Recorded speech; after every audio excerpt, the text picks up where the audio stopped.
खाना नहीं है, लड़की वाले का हक जहेज नहीं है। आज जो असल चीज है, जो असल हक है उसका विरासत में, लड़की का विरासत में हक है, वो नहीं दे रहे आज वालिदैन। और जहेज पे और मंगनियों पे उस पर इतना खर्च कर रहे हैं। मैं गुजारिश करता हूँ, ये मंगनियों पर खर्च करना, जहेज पर खर्च करना, खाने पर खर्च करना लाखों की तादाद में, ये बिल्कुल गलत है। बच्चों को विरासत में देना चाहिए। कुरान में इसका तज़किर आया कई जगह, विरासत दें उनको। शादियों में जो खर्च है वो इस्लामी तौर पे कैसा है? गलत है? इस्लामी तौर पे जो खर्च हो रहा है बिल्कुल गलत है। आकाई मदनी सरकार दो आलम जनाब मोहम्मद रसूलुल्लाह सल्लल्लाहु अलैहि वसल्लम ने अपनी बच्चियों की शादी बहुत सादगी से की है, तो हमें जो है बिल्कुल उसी तरीके पे करना चाहिए। गुजरात के अंदर मैंने देखा, वहाँ निकाह होते हैं गुजरात के अंदर, और बस दूल्हा आता है और शादी निकाह करके चला जाता है। थोड़ा सा सामान चलता है 10-20 हज़ार रुपए का, और हमारे यूपी के अंदर लाखों रुपए का सामान चल रहा है। तो इस पर रोक लगानी चाहिए। हाँ, लड़की को शरीयत में विरासत है उसकी, जो असल हक है उसका, जिसका हिसाब होगा अल्लाह का। और जो अगर लड़की को विरासत नहीं देगा, उसका हक न देगा, तो ये समझ लो वो इस वक्त का बहुत बड़ा मुजरिम है। और अल्लाह का हाँ इतना बड़ा वो पकड़ में आएगा, वो बयान नहीं कर सकता, और उस पकड़ से बच नहीं सकता। ये लड़की माफ नहीं करेंगी। अपने बाप का जब दामन पकड़ेंगी रोज़े महशर के अंदर, तो भाइयों तुमने आज बाप कहेगा कि तुमने मेरे माल को, मेरी बच्चियों को नहीं दिया, और आज उसका खुमियाजा मैं भुगत रहा हूँ।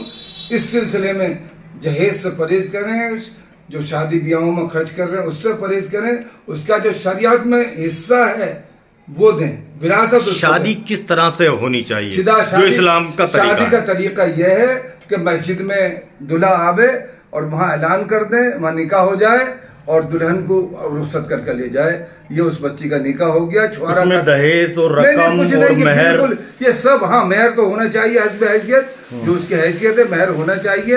बाकी जितने काम होते हैं सब रस्मी होते हैं अल्हम्दुलिल्लाह। उसकी हमारे इस्लाम के खिलाफ है वो, ये सब खिलाफ हो रहे हैं। इस्लाम के काम, शरीयत के खिलाफ काम हो रहे हैं सब। हमारा शरीयत में लड़की को विरासत है, बाकी इसके अलावा कुछ नहीं है। विरासत है, इसके अलावा कुछ नहीं है। मैं कह रहा हूँ उस पर हमारा काम नहीं कर रहे हम इन चीज़ों पर गलत खर्च कर रहे हैं। वलीमा है, हाँ शादी के बाद वलीमा रखा है, सादगी के साथ वलीमे वो करें। जिसकी जो हैसियत है लड़के वाले की वो सुन्नत है और वलीमा करना। बाकी जितने काम हो रहे हैं वो सब गलत हो रहे हैं, और इससे हमें भी परहेज करना चाहिए, हमारे उलमा को परहेज करना चाहिए।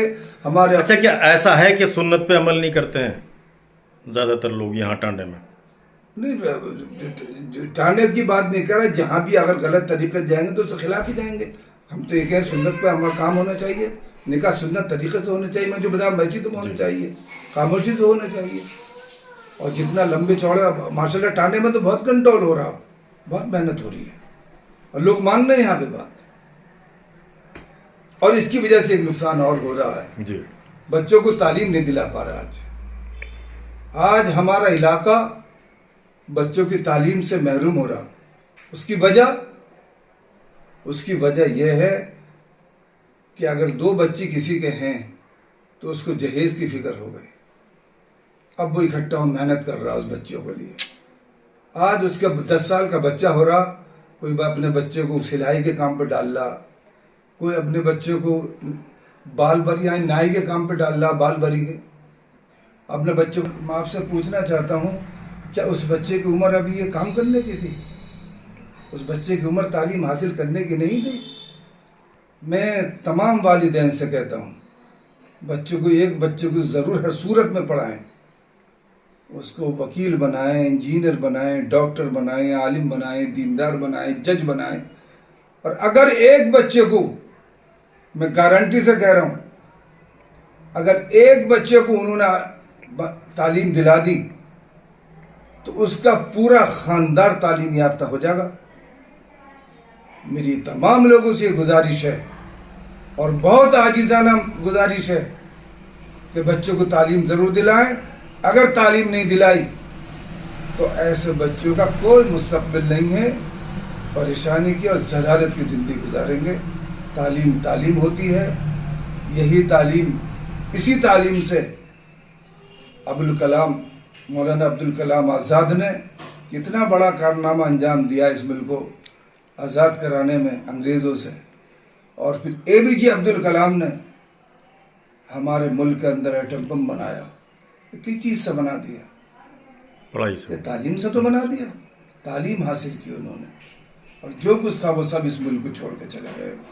हमें ऐसे ही बनना चाहिए, और जो हमारे बड़े गुजरे हैं उनको हमें उनकी हिस्ट्री, उनकी तारीख पढ़ने के बाद ऐसे ही कारनामे हमें अंजाम देना चाहिए। अगर ऐसे ही कारनामे दिए तो इंशाअल्लाह मुसलमानों का हमारे हिंदुस्तान के अंदर उरूज होगा, तरक्की होगी, और इस मुल्क की खिदमत करने के लिए हम आगे आएंगे।